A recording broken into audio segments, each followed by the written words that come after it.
Here's a recap of part 1 of the B string.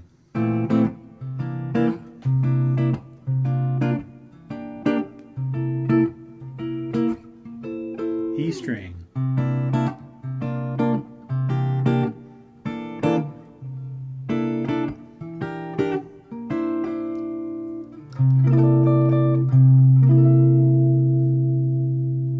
So I wanted to talk about, in this part 2, how to use those voicings that are built on the shell voicing of the dominant chord to use the to do the other dominant sounds. Okay, so it's a bunch of them.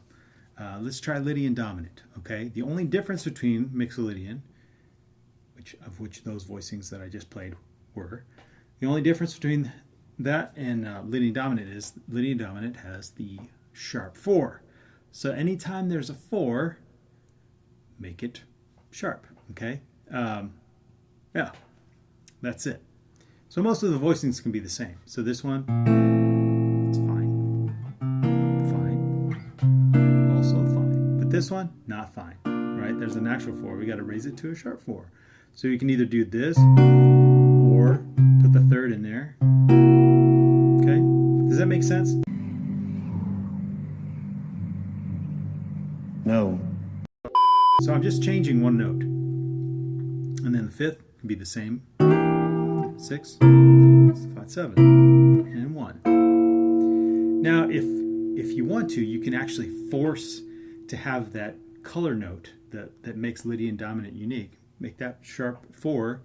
You can find places to put it if you want to. So say you're here, you know, and you have the you know, the regular C9, you can put the sharp 4 in there if you want to, you know, and so instead of the 3, let me see if I can find a place to put the sharp 4. I can either put it down here, you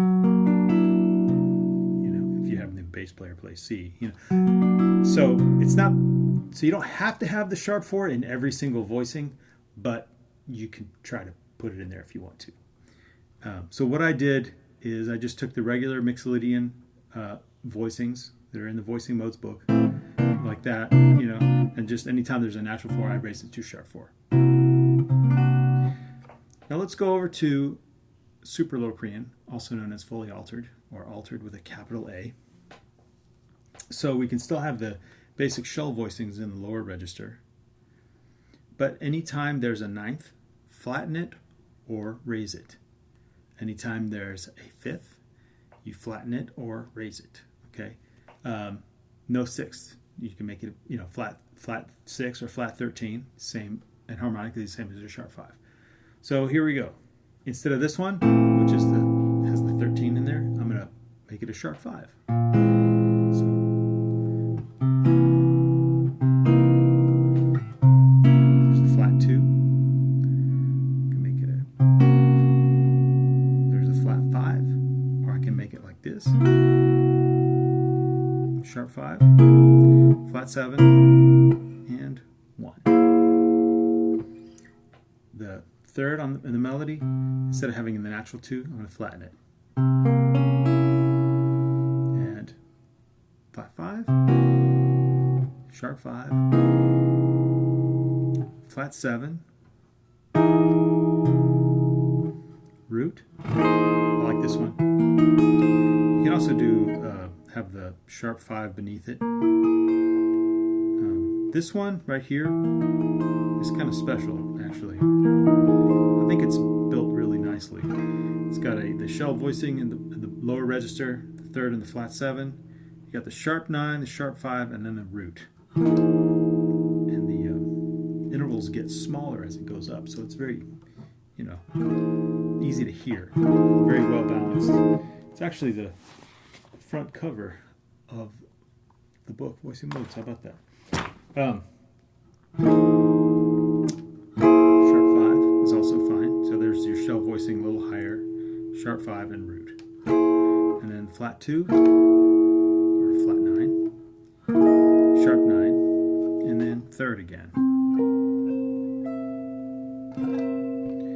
just to give you an idea of what you can do to practice those kinds of things is you can play the scale around those voicings, like maybe put on just the shell voicing in the looper or something.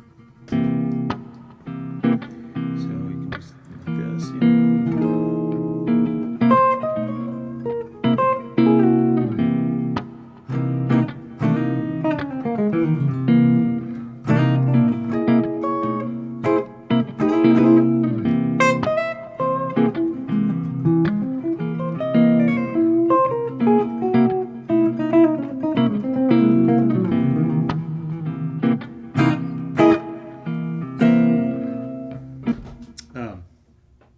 Yeah. Now, if we want to get to some other exotic, oh, you know what? I should mention the idea of dominant voicings as modal voicings. So in the voicing modes book, I talk about modal voicings being Indian food, as in the foundation of the recipe is the spicy stuff. Okay, the spicy notes, not necessarily the root third, fifth, and seventh, right? So what I do for the modal voicings in the dominant is anytime there's a third in the lower part of the voicing, I'll change it to a fourth. So what's normally considered an upper extension, or the flavor notes, I make it part of the foundation. All right, so root in the melody. So there's a sus, a C7 sus, and then a ninth in the melody. I have a ninth in the middle, and a fourth. So it's a C9 sus. Now here's a third. So you can either have the fourth lower in the voicing and the third up top. Fourth, and fifth, or you can have the sus here, and then the sixth. There's a 13 sus, and then flat 7, so a C7 sus. All right, to be continued.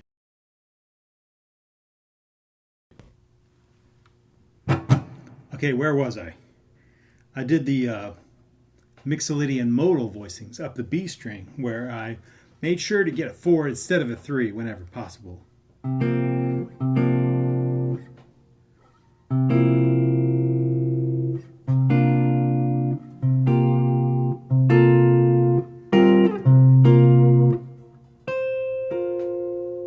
And then up the E string,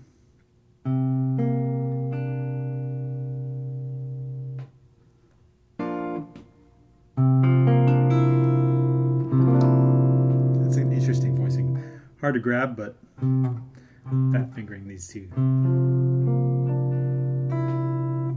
And then 4, 5. It's just straight across. There's the 13.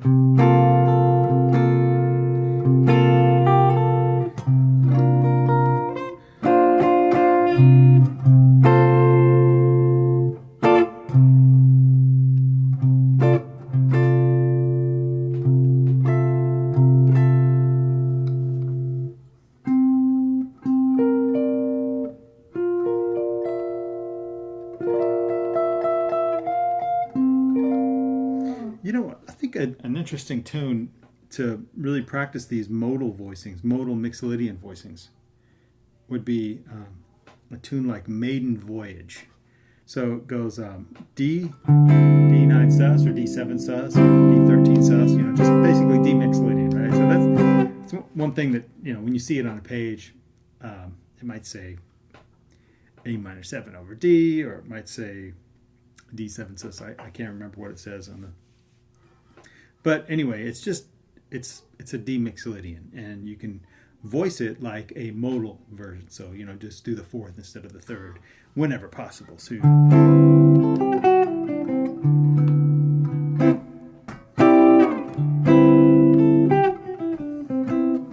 it goes to F.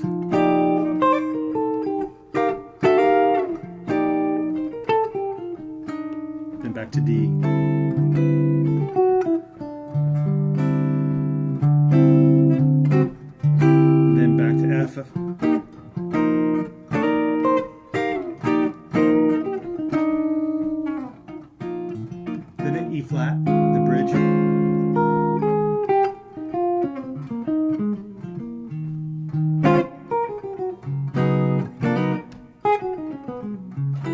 like that's a minor.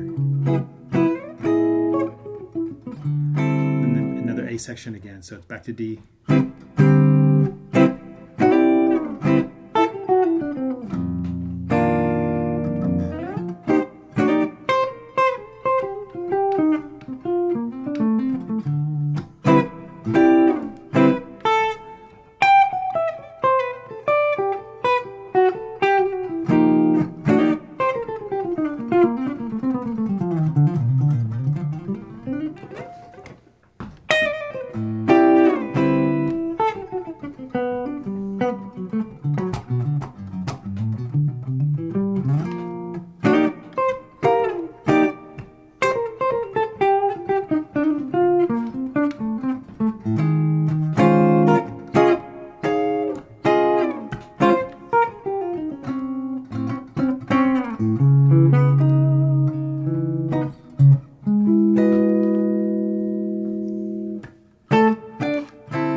Anyway, that's some mixed Lydian, modal mixed Lydian voicings. Now, let me just finish off the video just talking about one of the other exotic scales. It's the second mode of Hungarian minor. It's known as mixed Lydian flat 2, flat 5. So you don't necessarily need to know the scale shapes all over the neck in order to make some interesting voicings, but just take the basic shapes, you know, that stuff, right? That stuff, but just whenever there's a fifth, flatten it. Whenever there's a ninth, flatten it. Or you can kind of mix and match. You know, let's just go over some of them. So we've got that's going to be fine. There's no second or fifth in that, so you can do that one just fine. Now when you get to this one, there's a ninth up top. You got to flatten it. Okay, and then we get to the third. So we can't do that because it's got a natural 9 in the voicings. I'm going to flatten it. And then we can go to the fourth. Now instead of playing that, which has a ninth in, I'm going to keep the flat 9 down there. So it's like a flat 9 sus. And then there's a flat 5. So I can do this, or I kind of like that. Or I can keep that flat 9 in there as well. So we've got a C7, flat 9, flat 5. Actually, there's no third in this voicing, so it's technically not a dominant chord. It's a triad over a bass note. It's a G flat with a C in the bass. Now, once you realize that, you can do all kinds of stuff here. You can find that one there, or that one there, or that one there. Gives you a lot more ammunition. So anyway, then we go to the 13, and we can do a sus, or we can put the flat 9 in there, or we can do the third. So this is 13, flat 9. Show of hands, how many of you just automatically assume a 13 flat 9 is a half whole diminished? Turns out that this scale has that. You can play a 13 flat 9 as long as you're there's no fifth in it. Anyway, that voicing is cool, and that voicing is cool. Now that you know that, you can do this. You could play it like a arpeggio. I kind of like that. That's a it goes 1 flat 2 3 6.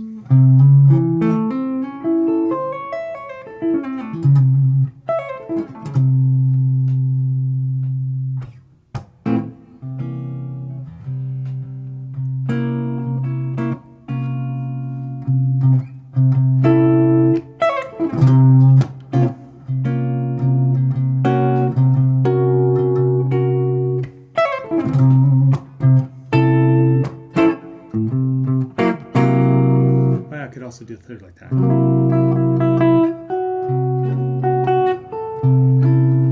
Make a tune out of that.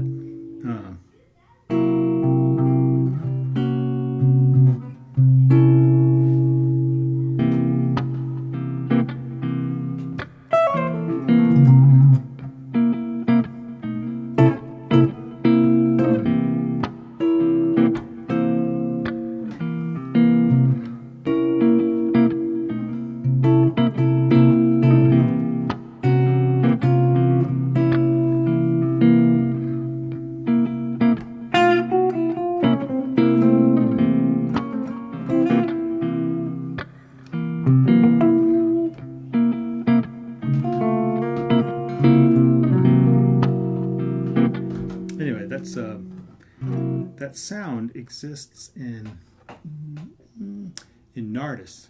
It's the third chord in Nardis.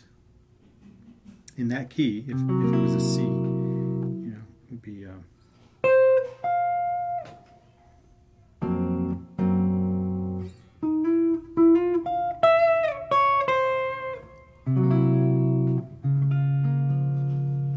Anyway, so that, take those basic shapes and you can go up the neck. You can find your way around weird dominant sounds, and I kind of think it's super helpful. Anyway, I kind of covered a lot there, didn't I? Maybe too much. Yeah.